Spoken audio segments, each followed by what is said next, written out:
Hello, everyone. My name is Colin Lothar, and welcome to NAMI's Ending the Silence. I am a 25-year-old who currently lives in Arlington, Virginia, working for the Leukemia and Lymphoma Society in nonprofit fundraising. And my mental health story started at this point many years ago at the end of my senior year of high school, where at the time I really kind of thought I was just on top of the world. I had received a full scholarship to the University of Pittsburgh to do NROTC with the hopes of joining the Navy after I got out of college. I was a straight A student and on all sorts of varsity sports teams and in all sorts of extracurricular activities. And I kind of just thought I was untouchable at the time. And so when I got to college, I kind of assumed that I would be able to do the same thing where I didn't need to study and I would still get straight A's, where I would be the smartest one in the classroom. And I was sorely mistaken, especially in classes full of other people who were doing civil engineering, which is what I was pursuing. I went from being one of the smartest people in every classroom to arguably one of the least smart people in every classroom. And it was a real kick in the gut for me. And at the time, I had no way to cope with that. I had no study skills. And so rather than deciding that I needed to study more and do better in my classes so that I wasn't failing all of my tests like I had started, I convinced myself I wasn't good enough. I convinced myself that I wasn't smart enough to do well in my courses. And I was just embarrassed about how I had kind of fallen from this pedestal that I had put myself on.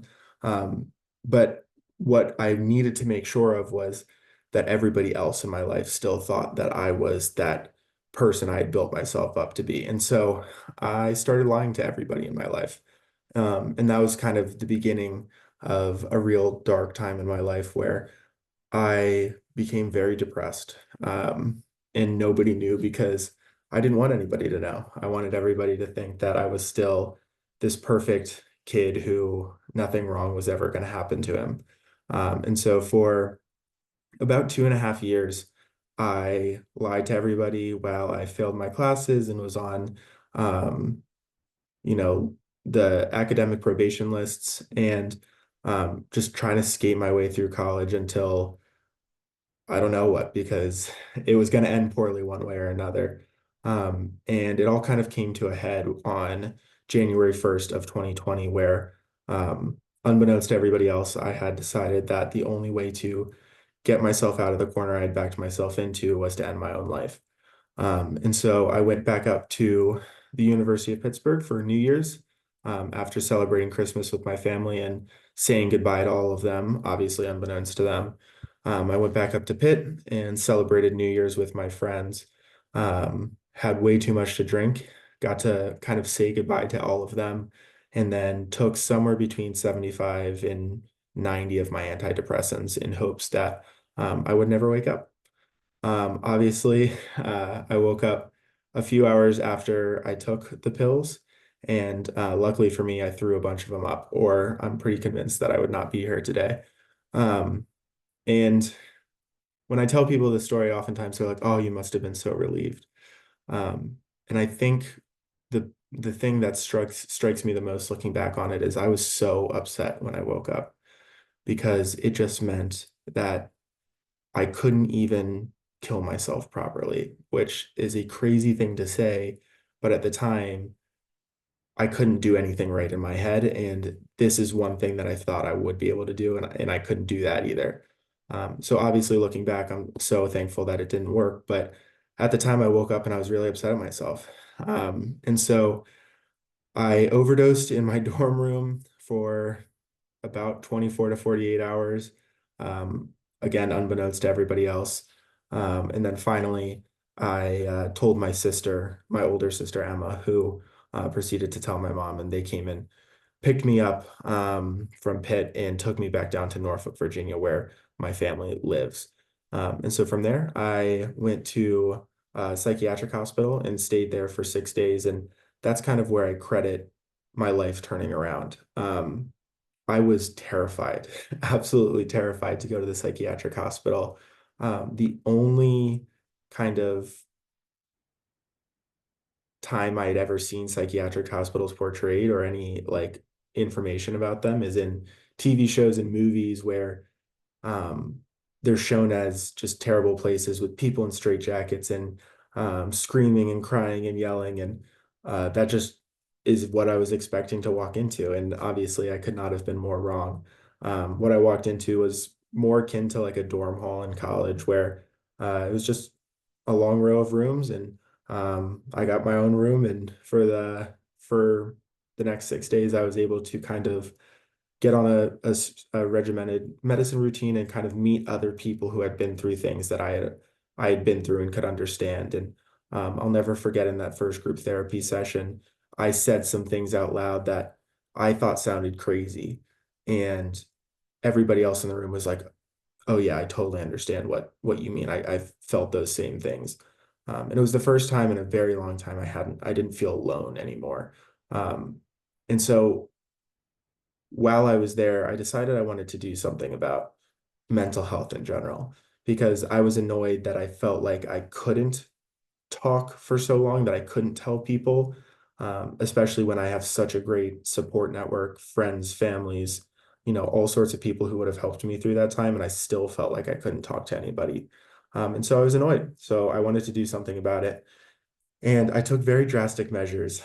So the day I got out of the hospital, I was trying to, think of things that I could do to try to make a difference. And the first thing I came up with was putting my story on my Instagram and my social medias, which again would not necessarily tell everybody else in that situation to do because it was a bit of a drastic step to tell everybody in my life what had happened. But I decided that I wanted to kind of just put it out there and let people know that it was okay not to be 100% all the time. I wanted people to see that um, someone like me, where from the outside looking in, there's maybe nothing wrong with my life, but I still felt miserable and alone. And so I realized if they can understand that it can happen to me, that hopefully they can understand that it can happen to anybody. And so that was my first step, kind of putting it out. And I got a great response from people that I would never have imagined I would be in contact with again, telling me their own stories or just saying thank you for sharing. And then the next thing I wanted to do was kind of get out in the community and make an impact that way. But like I said, this was all happening at the beginning of 2020, which, as we all know, is kind of when the pandemic kicked off. And so there was less and less opportunities to go out into the community and help. So what I decided to do was hold my own fundraiser. And I came across a stat one day that 132 people die in the US every day from suicide. And that number really stuck with me as just an absolutely crazy statistic. It's the 10th leading cause of death in America, which when we at NAMI fully believe that it's 100% preventable is a terrible, terrible thing. And so I took a huge leap in logic and decided that I wanted to try to run 132 miles in honor of those 132 people who die by suicide every day in America. And so on September 10th, which is World Suicide Prevention Day of 2021, I started training. And on September 10th of 2022, I set off for my 132-mile run. And it did not go very well at all. I passed out at mile 54 and was not able to complete the race. However, I was able to raise $40,000 for three incredible organizations that benefit mental health, NAMI being one of them. And it connected me to so many incredible people in the area, including NAMI Coastal Virginia, where I was then able to serve as a member on their board for 2 years before I moved up to Arlington.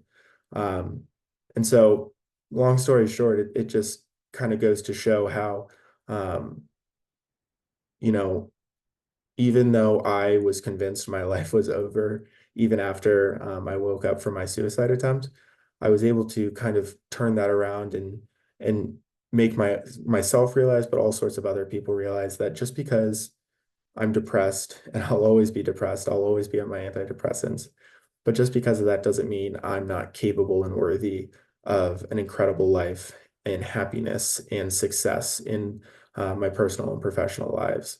So if you take nothing else away from this presentation, my story, and the PowerPoint before this is all of us are worthy of that. All of us are worthy of that life that we always dreamed of. And it's okay to also have those days where you don't feel 100%, where you don't necessarily feel like yourself, or there's no need to beat yourself up for having to take a medication to make you feel 100%.